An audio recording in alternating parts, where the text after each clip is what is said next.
Hello everyone. देखिए आज का हमारा जो टॉपिक है वो है एक समान विद्युत क्षेत्र में रखे विद्युत द्विध्रुव पर लगने वाला बल आघूर्ण। पहली बात तो आपको ये समझना होगा बल आघूर्ण होता क्या है।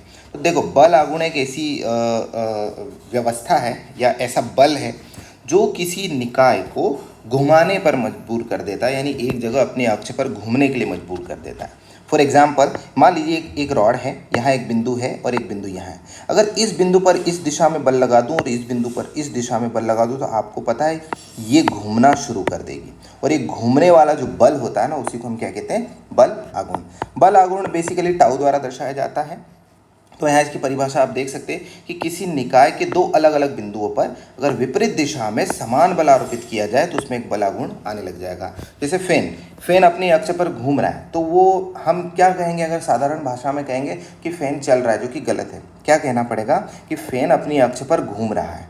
तो घूमते समय जो बल की आवश्यकता पड़ेगी वो बल आघूर्ण कहलाता है। ठीक है, आगे बढ़ते हैं। इसी चीज़ को हम यहाँ पर अप्लाई करते हैं कि बल आघूर्ण कैसे समझेंगे। तो हमारे पास एक विद्युत क्षेत्र है ई, एक समान विद्युत क्षेत्र है ना। और इस एक समान विद्युत क्षेत्र में हमारे पास एक विद्युत द्विध्रुव ए बी, ए और बी है ना, जिसमें दो आवेश होते हैं, एक माइनस आवेश और एक प्लस आवेश। इसको हमने रख दिया। हमें पता है कि जब भी किसी विद्युत क्षेत्र में एक आवेश को रखा जाएगा तो उस पर एक बल लगता है जो कि कितना होता है, F बराबर Q इंटू ई। तो ये प्लस आवेश होने की वजह से इस पर विद्युत क्षेत्र कितना बल लगेगी, प्लस क्यू ई। ये माइनस आवेश होने से विपरीत दिशा में कितना बल लगाएगी, माइनस क्यू ई। अब हो गई यहाँ पे बल आघूर्ण वाली बात। कैसे, अगर दो अलग अलग बिंदु, एक ये बिंदु और एक ये बिंदु पर विपरीत दिशा में एक इधर और एक इधर अगर बल लग जाए तो बल आघूर्ण आ जाता है। तो ये घूमना चाहेगी। अब ये जो विद्युत द्विध्रुव है ना, ये इस विद्युत क्षेत्र में ये इधर और ये इधर घूमना पसंद करें। इसी को हम कहते हैं कि बल आघूर्ण उसके अंदर आ चुका है। ठीक है, यहाँ पे मैंने सारी चीज़ें लिख रखी है, आप इसे देख लेना एक बार। तो हम बल आघूर्णों को कैसे निकालेंगे। ठीक है, आप जैसे ऊपर समझाया मैंने कि ये इधर घूमना चाह रहा है, ये इधर घूमना चाह रहा है, जिसकी वजह से इसमें एक बल आघूर्ण आ गया है। लेकिन इसका जो सूत्र होता है बल आघूर्ण का, वो होता है कि कोई एक बल ले लीजिए और दो बलों के बीच की लंबवत दूरी ले लीजिए। अगर आप ऐसा कर लेते हैं तो आप बल आघूर्ण निकाल पाएंगे, है ना। बल आघूर्ण का सिंपल सा फॉर्मूला क्या है कि कोई एक बल ले लीजिए और वहाँ पर लंबवत दूरी निकाल लीजिए। अब लंबवत दूरी कैसे निकालेंगे, तो देखो ये इस बल की दिशा, ये इस बल की दिशा, इनके बीच की लंबवत दूरी इसको कहेंगे, ये वाली को ध्यान रखिएगा। तो हमने यह चित्रानुसार समझ रखा है कि ये प्लस पर इधर एक बल लगा, इस पे इधर एक बल लगा, इनके बीच की लंबवत दूरी ये होगी। गणितीय रूप से अगर आप देखेंगे तो इस 12 ने इस अक्ष के साथ कितना कोण बना रखा है, थीटा कोण बना रखा है। तो इस 12 का एक घटक जो होगा वो कितना हो जाएगा, इसके साथ 12 cos थीटा। जो दूसरा घटक होगा वो उसके लंबवत होता है और कितना होगा, 12 sin थीटा। तो ये दूरी और ये दूरी बराबर होने की वजह से मैंने इसको भी कितना मान लिया, 12 sin थीटा। यानी B से C जो दूरी है वो लंबवत दूरी और कितनी है, 12 sin थीटा। बस यहाँ पर रख देना है, ये रहा सूत्र।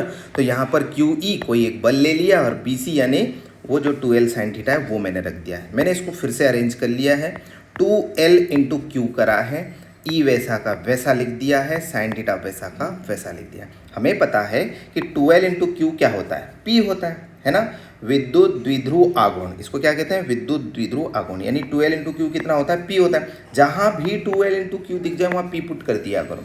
और ये 12 इंटू क्यू कब दिखेगा, जब जब आप डाइपोल की या विद्युत द्विध्रुव की बातें करेंगे तब ये दिखने वाला है। ठीक है, तो इसकी जगह मैंने P पुट कर दिया, ई वैसा का वैसा, साइन थीटा वैसा का वैसा।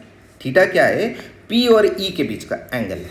P कौन है, तो आपको पता है हमें कि P की दिशा माइनस क्यू से प्लस क्यू की तरफ होती है। तो ये हो गया P और ये हो गई इलेक्ट्रिक फील्ड यानी विद्युत से इनके बीच का एंगल कौन है, थीटा।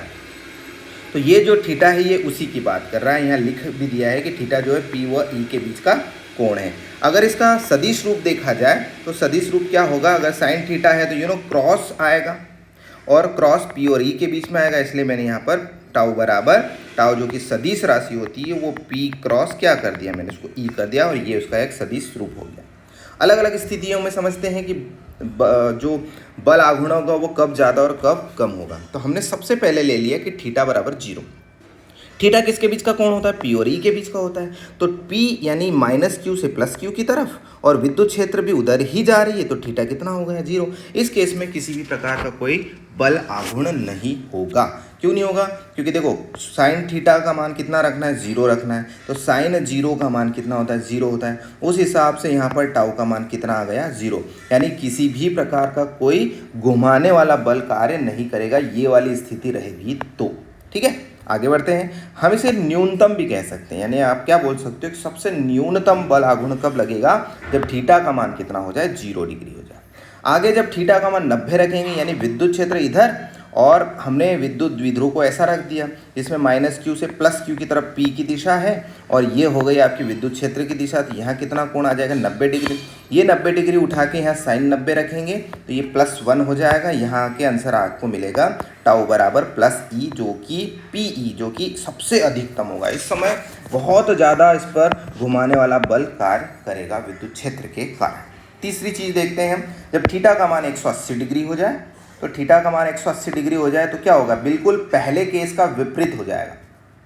ये माइनस उठ के इस तरफ आ जाएगा, ये प्लस उठ के इस तरफ आ जाएगा। देखो ये वाले केस में यहाँ देख सकते हो, ये रहा प्लस इधर, माइनस इधर। ठीक है, तो यहाँ 180 डिग्री घूम गया। कितना घूम गया, 180 डिग्री। तो साइन 180 फिर 0 होता है, यानी अभी भी यहाँ पर बल आघूर्ण कितना आ जाएगा, न्यूनतम आ जाएगा। लेकिन दो स्थितियाँ आपको बहुत अच्छे से ध्यान रखना है, एक पहली वाली और एक तीसरी वाली। कारण बताऊं उसका कारण ये है कि ये वो स्थिति है, अगर इस विद्युत द्विध्रुव को अगर थोड़ा सा ऐसा भी करोगे ना, तो पता है इसको जैसे ही छोड़ोगे वो वापस अपनी जगह पर आ जाएगा, जो कि थीटा बराबर 0 डिग्री पर आ जाएगा। यानी आप इसको यहाँ लाओगे तो भी वापस आ जाएगा, यहाँ लाओगे तो भी वापस आ जाएगा। यानी ये स्थिति उसे बहुत पसंद है ना। तो ये एक कैसी स्थिति हो गई, स्टेबल हो गई, स्थायी वाली स्थिति हो गई। जबकि यहाँ वाले केस में अगर थोड़ा सा भी ऐसा करोगे ना, इसको अगर आपने थोड़ा सा भी ऐसा घुमा दिया तो इधर इस पे बल लगेगा और इधर इस पे लगेगा, तो यहाँ वो रुकने ही नहीं वाला और घूम के ऐसा हो जाएगा।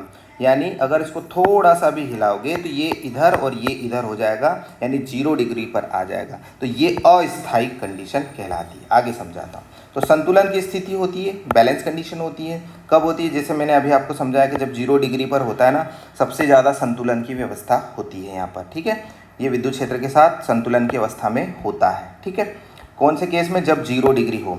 लेकिन जब 180 डिग्री हो तो असंतुलन का केस होता है। जैसे आप इसको यहाँ से यहाँ छोड़ोगे तो ये वापस इस जगह पर नहीं आएगा, परंतु वो घूम के इधर और इधर हो जाएगा। इसको असंतुलन की स्थिति कहते हैं। वीडियो समझ आया हो, लाइक करें और इस चैनल को सब्सक्राइब करें।